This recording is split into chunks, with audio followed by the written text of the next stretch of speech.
industrielle, tu avais le choix entre aller bosser aux mines ou aller bosser dans les champs, ou aller à l'école et apprendre l'histoire de la Rome antique ou je ne sais trop quoi qu'est-ce. Et ça intéressait vraiment les enfants. Maintenant, on a un smartphone dans notre poche où on a accès à peu près tout en 2-3 clics. Et on continue de nous apprendre des choses qui, au final, ne nous forcent pas à aller affronter les différentes épreuves qu'on peut rencontrer dans la vie. Je pense que ça serait plus utile d'avoir des cours de méditation et de recherche de l'information à l'école. Ça commence à arriver à l'école. Ouais, mais c'est bien, tu vois, on avance. Mais on est quand même du coup confronté à ce que je disais, des freins systémiques où c'est très long de réussir à transformer cette routine. Ça m'avait un petit peu inspiré quand tu as dit que les enfants aimaient bien aller à l'école, ils étaient contents. Au début, j'avais envie de nuancer un peu le truc.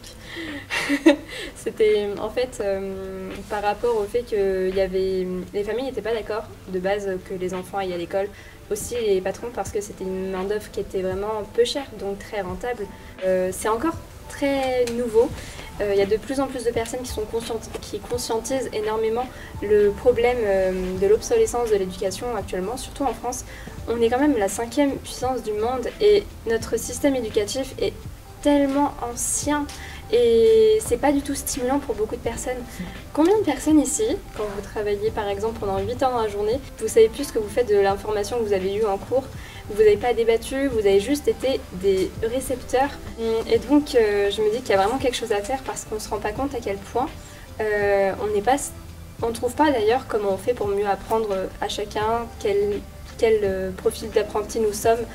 Clairement, parce qu'au final, on est tous différents, on est tous uniques et on doit s'adapter à un seul système d'éducation et d'information.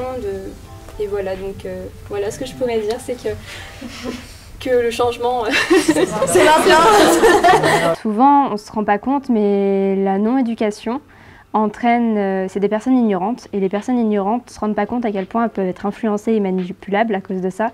Et une trop grande société qui est ignorante et donc est souvent manipulée par la peur, par les émotions, sont donc une société un petit peu en danger.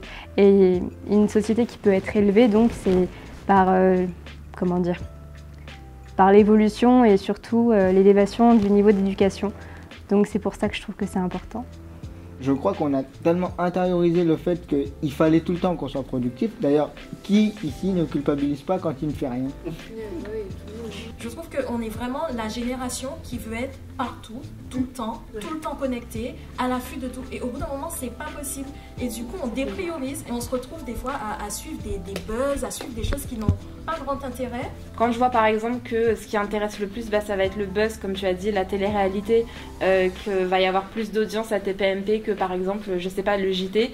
Là, je me dis, ok, à quel moment en fait on peut plus légitimiser le contenu des informations, généraliser en fait cette encore une fois légitimité auprès des audiences plus jeunes. Je pense que même ce travail de documentation-là, il se fait de moins en moins. On a tout un travail à faire derrière et bien sûr, ce serait bien qu'on y soit accompagné depuis le plus jeune âge avec une éducation qui soit en phase avec cette logique-là.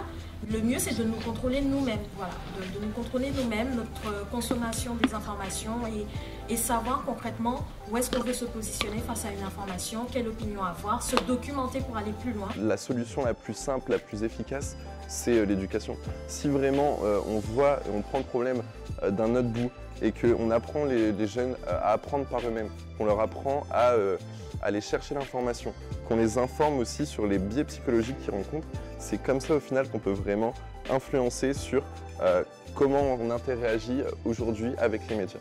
On n'est vraiment pas adapté à un environnement qui évolue super vite et où les pouvoirs publics ont du mal à réagir, sont toujours dans la réaction et jamais dans l'anticipation de ces phénomènes. Donc l'éducation, c'est la base. Moi, ce que je trouve vraiment problématique, c'est le déficit de l'attention. Parce que c'est quand même hallucinant de voir à quel point nous, en tant que marketeurs, par exemple, on nous met tout de suite en tête que voilà, l'être humain a la mémoire d'un poisson rouge. Tu as quelques millisecondes pour le capter et voilà, balancer ton message. C'est l'idée de l'économie de l'attention, justement, et je pense que les médias en sont conscients et aussi tous ceux qui sont émetteurs de fausses informations, je pense sur les réseaux sociaux aussi, ils le savent et c'est justement eux qui nous bombardent et qui savent justement comment nous attraper, nous cibler. On est informé malgré nous et on a beau pourtant se protéger, il faut faire, je pense, très attention à ça. Je mettrai un accent sur justement l'éducation aux médias. Enfin, on dit souvent que il n'y a pas d'âge pour apprendre, ce qui est vrai. Et je modifie un peu la phrase en disant il n'y a pas d'âge pour apprendre à s'informer. Parce qu'on dit souvent en parlant des cousins ou des plus petits en disant l'info, pas la peine de leur en parler, c'est pas de leur âge, c'est trop tôt. C'est jamais trop tôt dans le sens où plus tu es habitué à t'informer et à comprendre les mécanismes de l'information jeune, plus tu vas être apte avec le temps qui passe, voilà, à consommer et à digérer le flux d'informations dont on a parlé.